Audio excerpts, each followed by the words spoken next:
இப்போ இருக்கிற நிறைய பசங்களுக்கு பைக்குன்றது ஒரு மிகப்பெரிய ட்ரீமாகவே இருக்குது. வேலைக்கே போயிருக்க மாட்டான், அந்த பைக் வாங்குறதுக்காக வேலைக்கு போயிருப்பான். அந்த பைக்குக்கு இஎம்ஐ கட்டணும்னு வேலைக்கு போயிருப்பான்.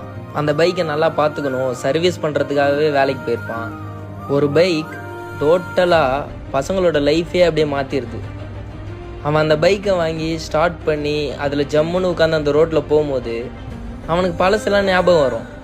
ஃப்ரெண்டுக்கிட்ட வண்டி கேட்டிருப்பான், அவன் தர முடியாத சூழ்நிலை இருந்திருக்கும். அவன் வெளியே போகணுன்னு இருந்திருப்பான், தர முடியாதுன்னு சொல்லியிருப்பான். இவன் நடந்தும் போயிருப்பான். அதே ரோட்டில் நடந்து போகும்போது அவன்கிட்டயாவது லிஃப்ட் கேட்டிருப்பான்.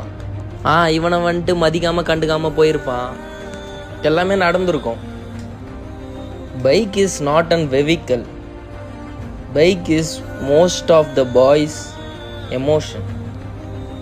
அவ்வளோதான். ஒரு பைக் இருந்தால் போதும், வாழ்க்கை அப்படியே பீஸ்ஃபுல்லாக இருக்கும். ஒரு பைக்